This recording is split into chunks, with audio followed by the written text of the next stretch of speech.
Good morning all of you. मैं सुनील कुमार सारस, प्रवक्ता, देवचंद दल सिंगार, भारतीय विद्यापीठ स्नातकोत्तर महाविद्यालय आर्यनगर सेखनपुर गाजीपुर, आप सभी का स्वागत करता हूं। आई होप अच्छे होंगे। मित्रों, अगले दिन आप लोगों ने पढ़ा था क्रिया यानी कि वर्ब, और पढ़े थे क्रिया की परिभाषा। जिस शब्द से किसी काम के करने या होने का बोध हो उसे क्रिया कहते हैं। हाँ मित्रों, इसको हम लोगों ने पढ़ा था कि जिस शब्द से किसी काम के करने या होने का बोध हो उसे क्रिया कहते हैं, जैसे खाना, पीना, उठना आदि। आइए आज हम पढ़ते हैं इससे आगे धातु क्या होता है, क्रिया के प्रकार कौन कौन से हैं। तो आइए हम इसको देख लेते हैं। आइए अब देख लेते हैं धातु यानी रूट। क्रिया के मूल रूप को धातु कहते हैं। मित्रों याद रखिएगा, क्रिया के मूल रूप को धातु कहते हैं। मूल रूप का मतलब जैसे मान लो नाचना कोई शब्द है, नाचना, तो नाचना में जो नाच है, नाच, वह मूल शब्द है। इसमें ना प्रत्यय जोड़ देने से, इसमें क्या है, ना प्रत्यय अगर जोड़ देंगे तो बन जाएगा नाचना। तो वैसे ही आप देखेंगे क्रिया के मूल रूप को धातु कहते हैं, जैसे नाच, बह, चल, लिख इत्यादि धातुएं हैं। इन धातुओं के साथ प्रत्यय जुड़ जाने के बाद क्रिया के रूप बनते हैं। जैसे नाच धातु में ना प्रत्यय जुड़ने से नाचना हो जाता है, लिख धातु में ता प्रत्यय जुड़ने से लिखता हो जाता है, चल धातु में आ प्रत्यय जुड़ने से चला हो जाता है। तो यह क्रिया का जो मूल रूप होता है उसी को धातु कहते हैं। आइए अब देखते हैं क्रिया के भेद।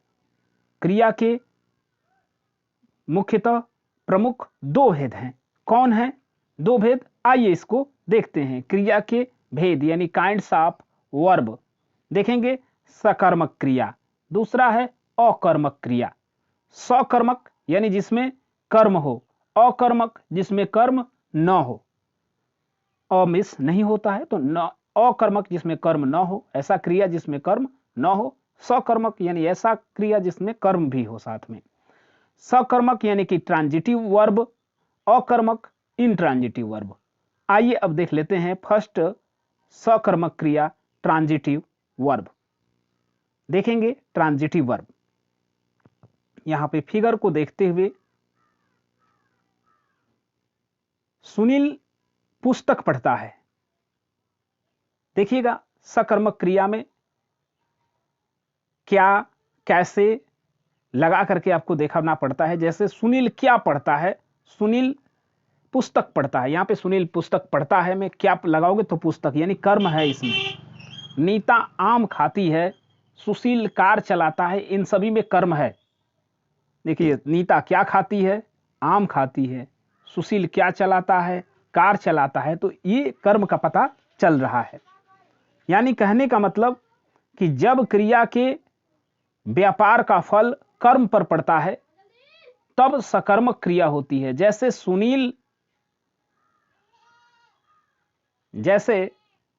सुनील क्या कर रहा है, पुस्तक पढ़ता है। सुनील पुस्तक पढ़ता है, यहां पढ़ने का फल पुस्तक पर पड़ रहा है। यह कहें कि पुस्तक पढ़ी जा रही है, अतः सकर्मक क्रिया हुई। यहां पे देखेंगे उदाहरणों में पुस्तक, आम, कार ये सब कर्म है। इसकी क्रियाएं हैं क्या, पढ़ना, खाना, चलाना, ये सब उसकी क्रियाएं हैं। अतः हम कह सकते हैं कि जिस क्रिया में कर्ता के साथ साथ कर्म भी जुड़ा होता है उसे सकर्मक क्रिया कहते हैं। यानी जिस क्रिया में कर्ता के साथ साथ कर्म भी जुड़ा होता है, कर्म भी होता है, उसे सकर्मक क्रिया कहते हैं। अब आइए नेक्स्ट देखते हैं अकर्मक क्रिया, इंट्रांजिटिव वर्ब। इंट्रांजिटिव वर्ब देखेंगे, राधा रोती है, हरि हंसता है, गुड़िया सोती है। तो यहां पे जो है देखेंगे कि यहां पे राधा रोती है, हरि हंसता है, इसमें कर्म कहीं नहीं है। यानी कि यह अकर्मक क्रिया है। जैसे आप ये कह सकते हैं आगे समझने के लिए, जब क्रिया के व्यापार का फल कर्ता पर पड़ता है तब अकर्मक क्रिया होती है। जैसे यहां क्रिया का फल जो है कर्ता पर पड़ रहा है, देख रहे हैं, इसमें कर्म का अभाव रहता है, कर्म होता ही नहीं है, इसलिए इसे अकर्मक क्रिया कहते हैं। अतः हम कह सकते हैं कि जिस क्रिया में कर्म नहीं होता उसे अकर्मक क्रिया कहते हैं। यानी जिस क्रिया में कर्म नहीं होता है वह क्या है, अकर्मक क्रिया कहलाती है। अब इसकी पहचान कैसे करते हैं, आइए इसको देख लेते हैं, इसकी पहचान कैसे करते हैं। तो देखेंगे सकर्मक तथा अकर्मक क्रिया की पहचान। सकर्मक क्रिया की पहचान करने के लिए क्या, किसे अथवा किसको लगाकर प्रश्न करके कर्म का पता लगाया जाता है।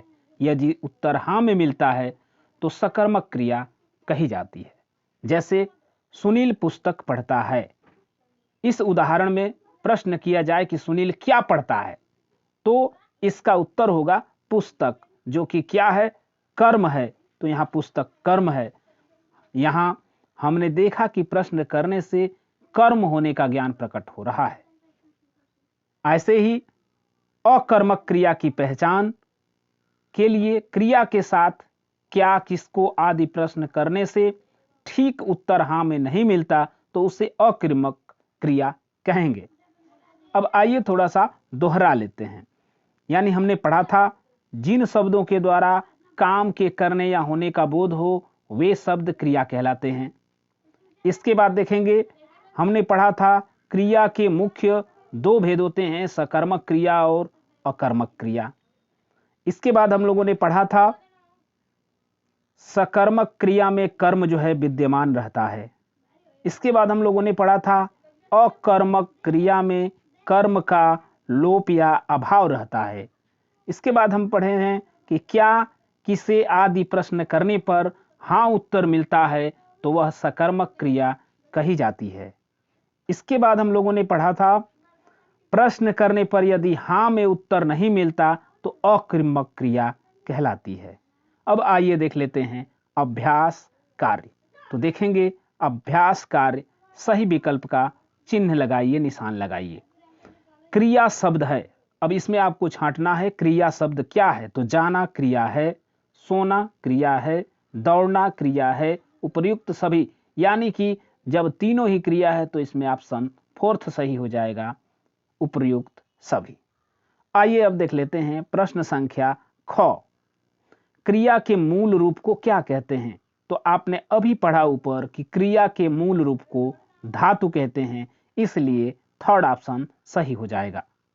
अब देखते हैं ग प्रश्न कह रहा है क्रिया के भेद होते हैं। तो क्रिया के दो भेद होते हैं। अभी आप लोगों ने पढ़ा कि क्रिया के दो भेद होते हैं, इसलिए ऑप्शन नंबर फर्स्ट सही हो जाएगा। तो आज के क्लास में बस इतना ही, फिर मिलेंगे अगले क्लास में। तब तक के लिए धन्यवाद।